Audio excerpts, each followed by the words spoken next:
హిందూ సాంప్రదాయంలో శుక్రవారానికి ప్రత్యేకత ఉంది. శుక్రవారం ఏ పని చేసినా శుభం కలుగుతుందని విశ్వాసము. అది తెలుసో తెలియకో శుక్రవారం చేసే కొన్ని పొరపాట్ల వల్ల కూడా కష్టాలు కలుగుతాయి, ఆర్థిక సమస్యలు ఏర్పడతాయి. అవేమో మనం ఈ వీడియో ద్వారా తెలుసుకుందాం. కొంతమంది శుక్రవారం రోజు పూజా మందిరంలో దేవీ దేవతల విగ్రహాలను, పటాలను, పూజలో వాడే పూజా సామాగ్రిని శుభ్రం చేసి మళ్ళీ పసుపు కుంకుమలు పెట్టి పూజిస్తుంటారు.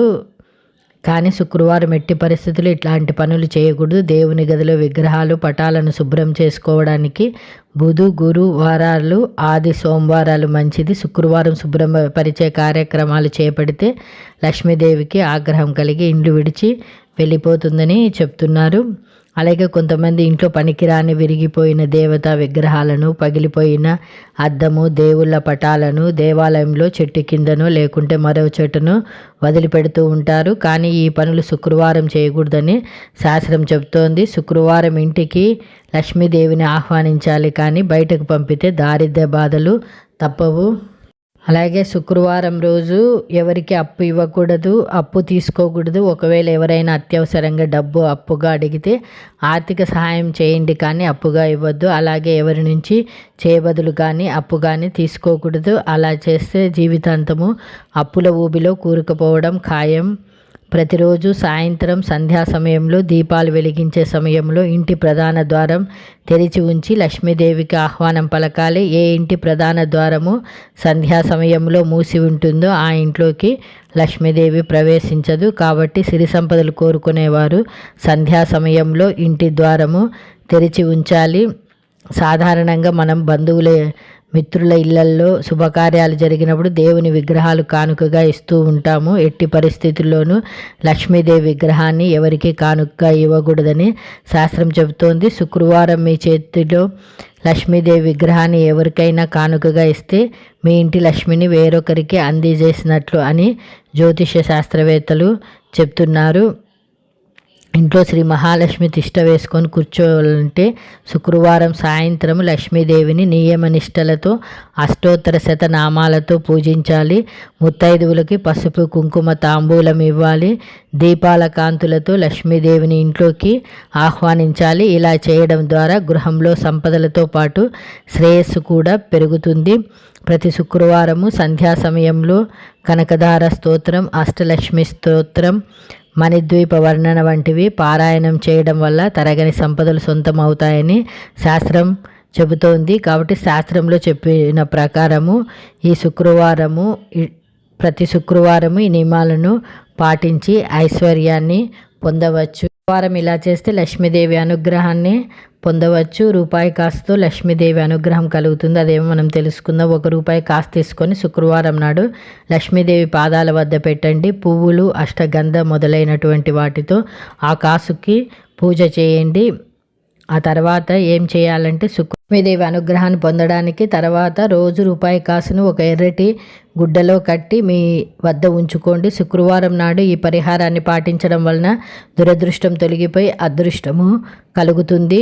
అలాగే శుక్రవారము హిందూ సాంప్రదాయంలో శుక్రవారానికి ఒక ప్రత్యేకత ఉంది. ఏ పని చేసినా శుభం కలుగుతుందని తెలియజేస్తున్నారు. శుక్రవారము శుక్రుడికి సంబంధించిన సౌందర్య దినంగా భావిస్తారు. కాబట్టి జుట్టు లేదా గోళ్ళు కత్తిరించడం వంటి పనులు చేయకూడదు. కొన్ని ప్రాంతాల్లో శుక్రవారం ఇంటిని ఖాళీ చేసి బయటకు వెళ్ళడం లేదా దీర్ఘ ప్రయాణాలు చేయడం అశుభంగా భావిస్తారు. శుక్రవారం లక్ష్మీదేవి లేదా శాంతికి సంబంధించిన రోజుగా కొందరు భావిస్తారు. కాబట్టి మాంసాహారం లేదా మద్యం సేవించడాన్ని నిషేధించాలి.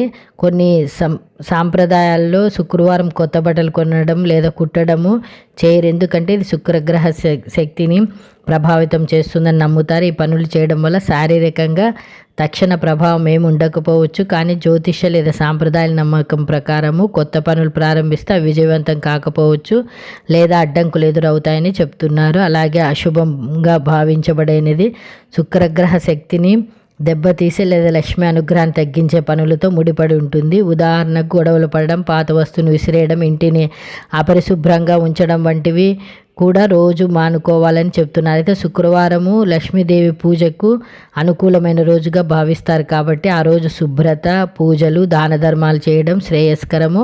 అలాగే శుక్రవారం రోజు మాత్రం లక్ష్మీదేవి విగ్రహాన్ని నిమజ్జనం చేయకూడదు, ఎవరికి బహుమతిగా ఇవ్వకూడదు. కొంతమంది ఇంట్లో విరిగిపోయిన విగ్రహాన్ని నదిలో నిమజ్జనం చేసి దాని స్థానంలో కొత్త దాన్ని తీసుకొచ్చి పెడతారు.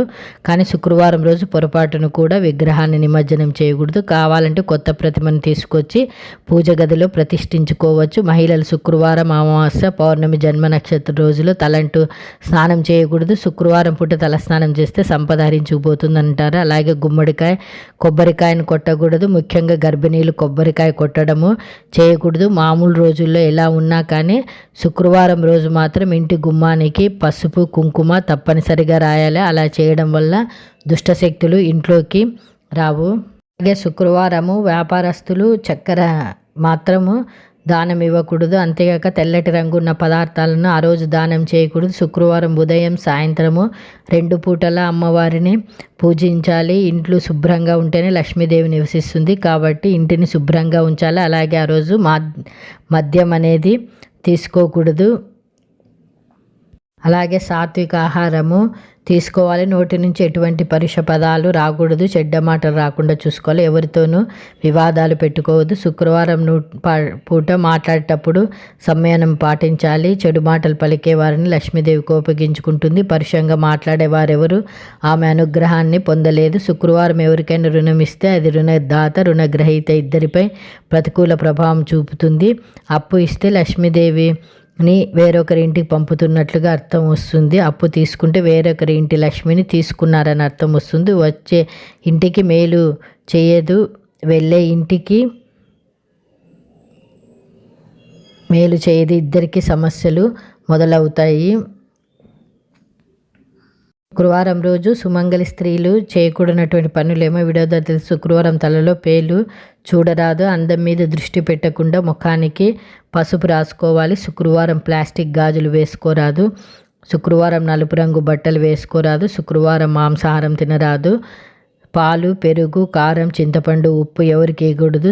శుక్రవారం ఎవరు పువ్వులు, గాజులు ఇచ్చినా కాదనకూడదు, తీసుకోవాలి. శుక్రవారం రోజు స్త్రీ అబద్ధం ఆడరాదు. శుక్రవారం మెడలో తాళి లేకుండా ఉండరాదు.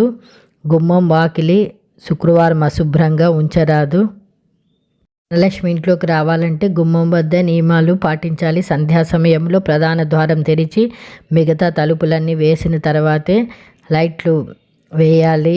ఇంట్లో వాళ్ళే కాదు ఇల్లు కూడా శుచి శుభ్రతతో ఉంచాలి. ముంగిట్లో కూడా లక్ష్మీ కళ కనపడాలి. అప్పుడే లక్ష్మీదేవి ముంగిట్లో నుంచి ప్రధాన ద్వారం గుండా ఇంట్లోకి ప్రవేశిస్తుంది. గుమ్మం వద్ద అటు ఇటు చొప్పులు లక్ష్మీదేవిని వెనక్కి మరల్చే శక్తులు కాబట్టి గుమ్మానికి ఇరువైపులా చొప్పులు లేకుండా చూసుకోవాలి. అలాగే గుమ్మం లక్ష్మీ పీఠంతో సమానం, అందుకే దానిని కాలితో తొక్కి లోనికి బయటకి తిరగకూడదు.